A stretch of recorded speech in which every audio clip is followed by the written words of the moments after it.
Today on Tricrow Studios, we do a comparison between the Gibson SG Standard 61 and the Gibson SG Standard.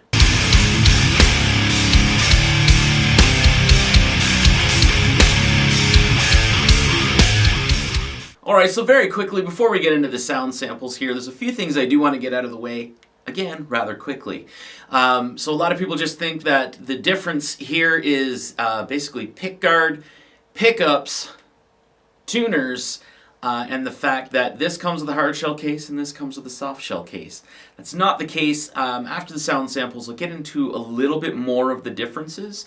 But yeah, it's definitely, there's a lot more differences than just those. I'm using 10 to 46 strings, and of course, very important, Morello position. Hetfield position.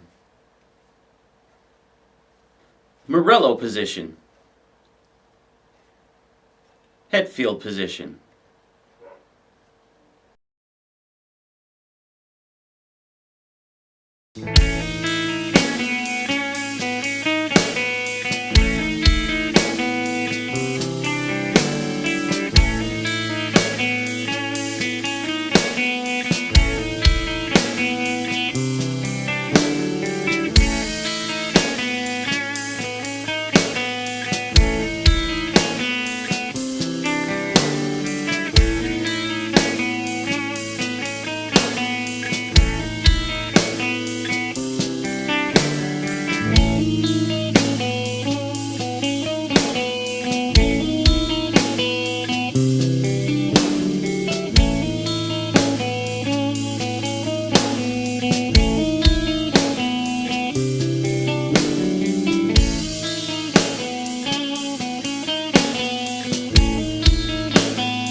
Alright, so there were the sound samples. Hopefully you're able to scrub through and actually find something that maybe you're looking for that would help you out in a comparison between the two.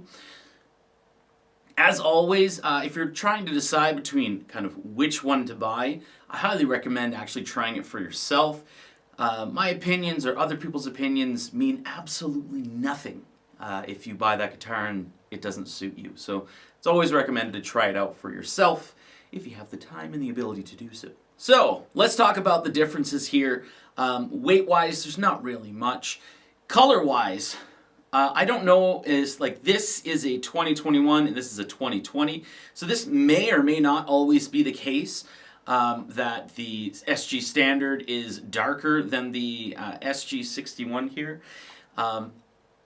This is part of the modern series. This is part of the original series. So basically this is hand-wired with orange drop capacitors. This is not. Does that really make that much of a difference? To some people, yes. To most people, not really. This has the 61T and 61R pickups, so they're based off of burst buckers, and this has the 490R and 490T. So that's the same stuff that you're going to find in like the Tribute series for Les Pauls or SGs, or even the Tribute series for the Les Paul Special that has the humbuckers in it. Those are 490R and 490Ts as well. The 61 has a slim tapered neck, and the SG Standard has the rounded neck. Again, same neck that is on the Tribute series and the Special Tribute. One big thing about the necks may or may not be easy to see, but you can actually see that the heel on the neck for the 61 is not as long as the heel on the neck for the regular Standard. So it's a shorter neck heel. It actually connects to, you probably won't be able to see that, it connects to the body quite differently.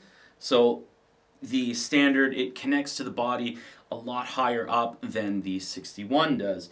Obviously another one is going to be pick guards. So this has a larger pick guard than the 61. What does that mean? Obviously there's more area to scratch on the scratch plate, but this is more hollowed out than this. So another similarity would be Flying V's. This is a 70s inspired with the larger pickguard, and this is a Flying V98, so it has a smaller pickguard. There's a little bit of a difference, so this has a little bit more of a routing than this one here does. Next up for differences would be the bridge. The Standard 61 has the new style ABR1, so it's not drilled into the body, still uses the dowel system. And the SG Standard has just the aluminum tunematic piece to it. Another difference here would be the tuners. The SG Standard 61 has the Gibson Deluxe, so the Clouson style vintage tuners, and the SG Standard has Grover Rotomatics. And that's basically the bigger differences here. Not too much otherwise. So the rest of it may just come down to personal preferences. There is, with the bigger pickguard, there is more chance of vibration acoustically. You're not going to hear that really when you're playing electrically, but if you're playing acoustically, you can hear a little more vibration with the SG Standard. You can fix that with a little bit of adhesive and making sure that all of the screws are kind of down tight. Otherwise, yeah, you get more wood, or more wood feel, I guess you would say, with the SG Standard 61. And the necks, again, with a slim taper profile and the rounded profile. That's really up to personal preference as to which you do prefer. Anyway, that's the comparison there. Hopefully you enjoyed the video. Let me know if you are making the decision here between the two, which one you've preferred when you've played out of both of them there, and maybe which one you are picking up yourself. I've been Ryan from Tricrow Studios. I say good day.